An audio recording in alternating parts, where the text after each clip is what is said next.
Hi, everyone. My name is Brad Witzel, and I am the Adelaide Worth Daniels Distinguished Professor at Western Carolina University. And I study mathematics instruction and interventions, particularly for students who struggle. Now, as we know in the United States, that's more than half of the students we have. So the Hill Center has asked me to come out and let's talk about let's not wait for intervention to occur. What do we do at the core level? Let's tackle the core level with what we know works based on outcomes research. And here's the good news. We have the research to show what to do and how to do it. So we'll talk about things such as systematic instruction, formative assessment, when and how to use visuals and hands-on materials from K-12.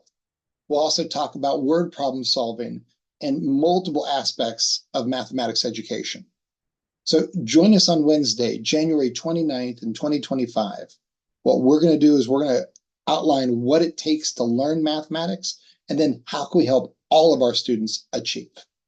See you soon.